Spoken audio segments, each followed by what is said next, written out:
నా పేరు జ్యోతి. మాది ఆమంచర్ల సేవాజ్యోతి కాలనీలోనే నేను నివాసం ఉంటున్నాను.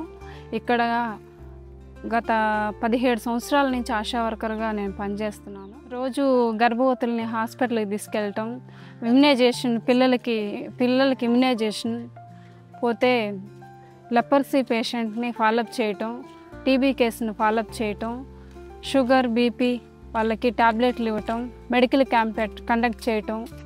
నా యొక్క ఉద్దేశం ఏంటంటే మా మదర్ కూడా లెపర్సీ పేషెంట్లేను. వాళ్ళు నా చిన్నప్పటి నుంచి వాళ్ళకి నేను చేశాను. యాక్చువల్లీ నాకు వచ్చింది, నేను ట్రీట్మెంట్ కూడా తీసుకున్నాను. దాని గురించి అయితే నాకైతే ఎటువంటి భయం లేదు. నా ఇదితో నేను చేరి సర్వీస్ చేస్తున్నాను.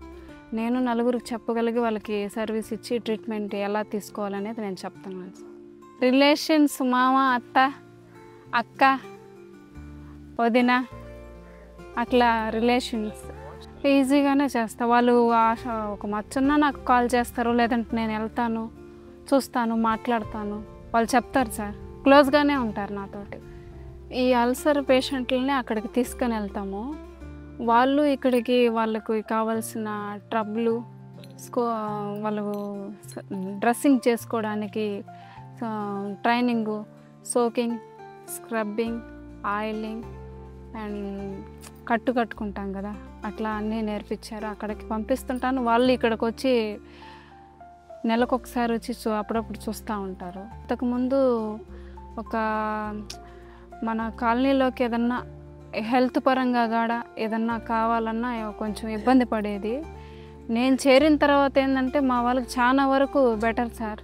ఒక మెడిసిన్ విషయంలో అయితే ఏమి, ఒక వ్యాక్సిన్ విషయంలో అయితే ఏమి, గర్భవతుల విషయంలో అయితే ఏమి, హెల్త్ పరంగా నేను చేరిన తర్వాత కొంచెం బెటర్ అని నేను ఇప్పుడు చేసింది ఇంకా సరిపోదు. ఇంకా మా వాళ్ళకి చాలా లోటుపాట్లు ఉన్నాయి. ట్రైనింగ్స్ మాకు కావాలి సార్, ట్రైనింగ్ కావాలి. పోతే ఏంటంటే వాళ్ళకి పేషెంట్లకి కావాల్సిన అవసరతలు కూడా తీర్చాలని నేను కోరుకోను. డేమియన్ ఫౌండేషన్ నుంచి అవసరాలంటే వాళ్ళకి కావాల్సిన కట్టుగుడ్లు, బ్యాండేజ్, అదే సార్, పొంగుడు మందు, టాబ్లెట్లు అట్లాంటివన్నీ కావాలి సార్.